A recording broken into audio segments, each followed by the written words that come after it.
Hey everybody, my name is Steve Dale. I'm a certified animal behavior consultant. I write books about pets. I'm on the radio, I'm on TV. I had a great honor this week. I thought it was the greatest honor of my career. An ice cream shop, get this, an ice cream shop in our neighborhood named their banana marshmallow pudding ice cream the Steve Dale ice cream. I thought, okay, I've won so many awards in my career. That tops them all. No, no, no, not anymore. This tops them all. I get to judge for the Cat Fanciers Association. Me, little old me. And you're about to hear my comments in what is called the Mutant Cat Group. I'm not sure I love that name, but they are natural mutations. I get it.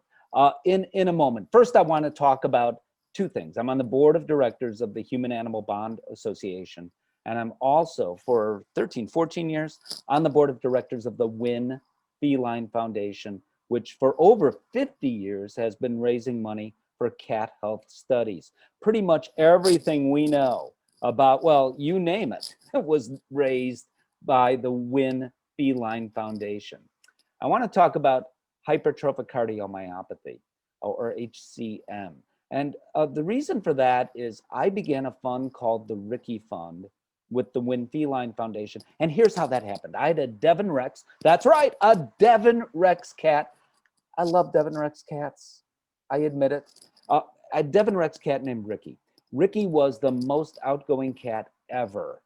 And we also had a dog that did animal-assisted therapy locally in Chicago, where I am, at the Rehab Institute of Chicago. And my wife came to me, and Robin said, you have to teach our dog Lucy some new tricks. Lucy, Ricky the cat, get it? Anyway, I said, well, I don't know what made me say it. I'm going to buy a little kid's piano, and I'm going to teach the dog, a little miniature Australian Shepherd, to play the piano. And I began the process of clicker training, shaping a behavior.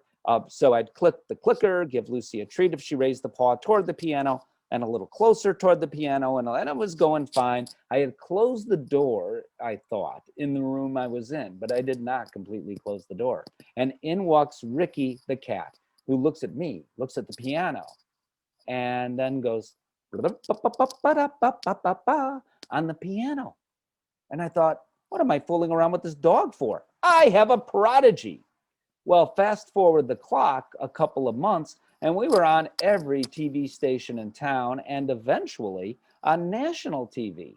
I didn't look for the television. They found us because at that point in time, I don't know why, a piano playing cat was not your usual thing. We even turned down Letterman, and I turned him down because at that point in time, I had learned that for the stupid pet tricks, I had learned that Ricky had HCM. Now, at that point, Ricky didn't know he had heart disease, but the consequences can be severe.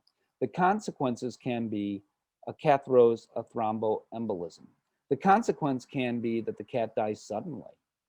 The consequence can be the cat gradually declines and goes into heart failure. Or the consequence may be zero. Some cats live out a perfectly normal life, die at the age of 18 of kidney disease, having nothing directly, as far as we know, to do with the heart disease the cat also has. So they live out a perfectly normal life. Which percent of cats fall under what category? The WIN Feline Foundation funded the study to learn that. We have funded the amazing, brilliant Dr. Kate Muirs more than once. And now we know through that funding and other funding, at least in 2 breeds. We need to know it for all cats, though, but we know some of the gene mutations for and can test for them for Maine Coon and Ragdoll cats. That's not nearly enough. And Kate Muirs and others need resources so they can do what they need to do to help us solve this disease that kills arguably more cats than anything else, at least if they're indoor cats, between the age of about 2 to 3 years to the age of about 8 or 9 or 10 years. It's significant. And we need your help in order to do this. And the Cat Fanciers Association, we love at the WIN Feline Foundation. Love you, CFA, because the Cat Fanciers Association from day one not only has been helping the Ricky Fund from day one that I created the Ricky Fund, the Lincoln State Cat Club in Chicago is one example, giving directly to the Ricky Fund. But in addition to that, going way back before the Ricky Fund, over 50 years ago, the CFA has been there, paw in paw, with the Win Feline Foundation. And I know that the Cat Fanciers Association will continue, in fact, through these virtual programs to support the Ricky Fund. So thank you, CFA. So this is the 2020 Cat Fanciers Association International Top Cat Challenge. It's a virtual competition, but still a real competition. Cat Fanciers Association, thank you for doing this. Thank you for asking me. I'm honored to be a judge for this prestigious and very competitive, or not so competitive, event. And of course, this event, like most cat shows, would not happen without sponsors. So I do want to do a nod to all of the sponsors. Thank you so much. The 10th best in the mutant category is this cat right here. This is a Cornish Rex cat. If you look up Cornish Rex in the encyclopedia, as I'm sure many of you do most every day, you see a cat that kind of looks like this. I think if you have and I know many of you also have, a high wire in your living room that goes from one end to the other end of the living room, this cat will look just like that, crossing that high wire. They are agile cats. I kind of call them the greyhound of the cat world. And looking at this cat, you can see why. I think this is just a gorgeous cat that I want to pick up and cuddle. It feels good, you can tell. And in fact, they have a single coat of hair and they do feel good for us. Number 9 on the list after the 10th best is this Devon Rex. Better to hear you with, my lovely. Look at those ears. And this Devon Rex is just, to me, struck right to my heart. If you look up Devon Rex, I think you see the definition sometimes that they're elfin. Is that the right word? They look like little elves. And this cat looks like it can be, if there's a movie with elves, and there should be, this cat ought to be in that movie. So this cat is my 9th best choice. Number 8 in the mutant category. Shouldn't be called that. These are natural mutations. All of these breeds that I'll be talking about have that in common, but they're not mutants. They're the most perfect cats ever. And this is an example of that. This is a Devon Rex cat with whiskers. Oftentimes the whiskers break off, but this cat has whiskers. That's not why I chose this cat necessarily. I like the color pattern of this cat and the way this cat is standing, or sitting, actually, in this case, but you could see the conformation on the cat. Looks like this cat is your perfect Devon Rex cat, and therefore my number 8 choice. Number 7, drum roll please, is what I'm wearing. You see that from the Austin Power movie or Austin Power movies? I'm wearing Dr. Evil. That's who this cat is. This cat is Dr. Evil reincarnated, I guess. This is my 7th best choice. Sphinx cats are just wonderful, wonderful, personable cats. And you look at them from a distance. And if you've never held a Sphinx cat, my gosh, Devon Rexes are like this too. Sphinx, I think even more so. What muscle? I mean, you hold them and their body mass is significant, unless it's a 23-year-old cat that's lost all that. But it really is, they are solid cats. And this is a solid number 7. Number 6. Well, 1 isn't good enough for me. You need 2, right? So here are 2 Sphinx cats looking happy as can be, kind of. But you can see how solid these cats really are, which is what I was talking about. And don't you love those ears? You need cats like this if you want to hear what the neighbors are really saying about you. Problem is, the cats can't tell you what the neighbors are really saying about you. These cats are absolutely wonderful. Maybe if it was just one of them, might not have made it as high to 6, but because they're together, I had to say 2 is better than 1, and these are my number 6th choice.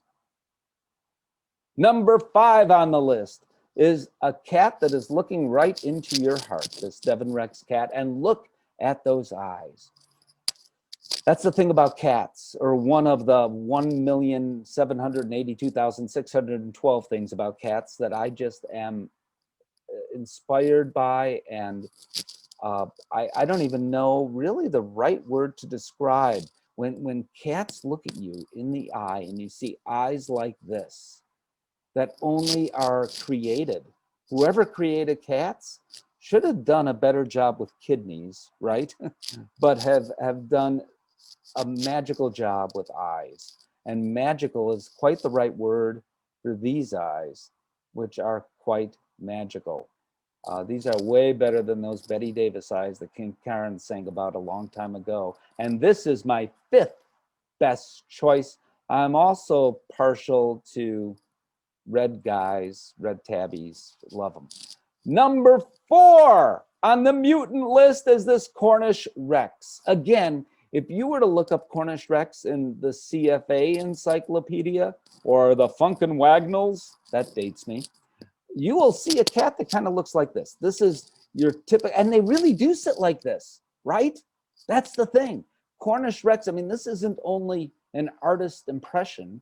I mean, this really is how Cornish Rex sometimes sit and kind of watch the world go by.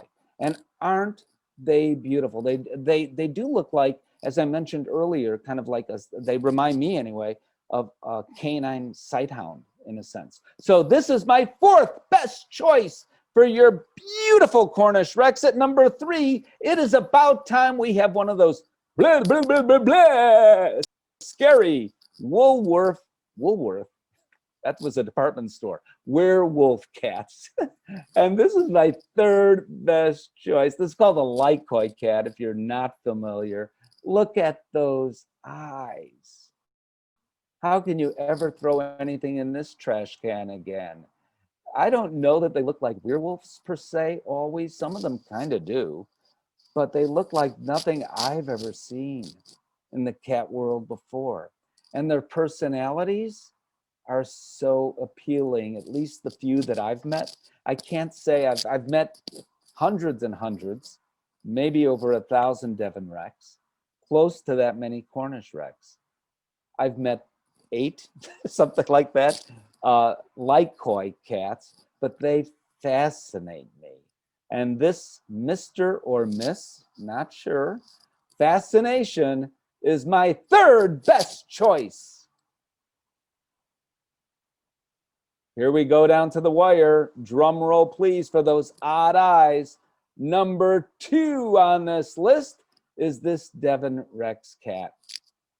Again, look at those ears.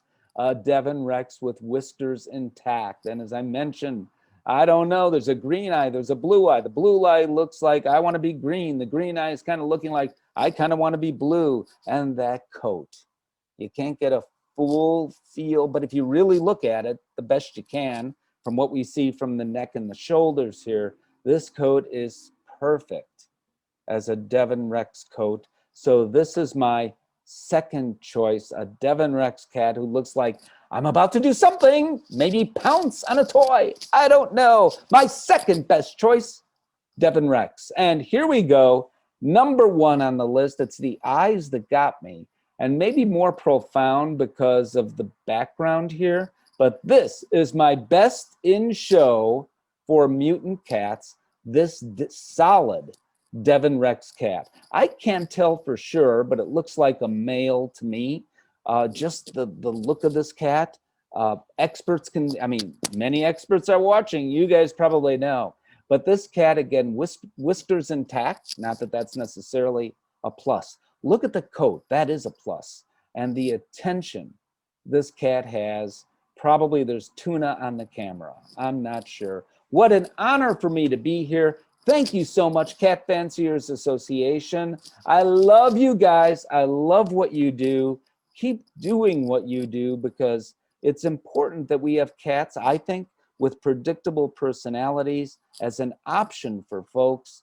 And the Cat Fanciers Association, you've been doing what you do for a very, very long time, oftentimes in conjunction with my beloved Win Feline Foundation, and all of that together helps all cats, not only pedigree cats. I know you care about all cats. Thank you.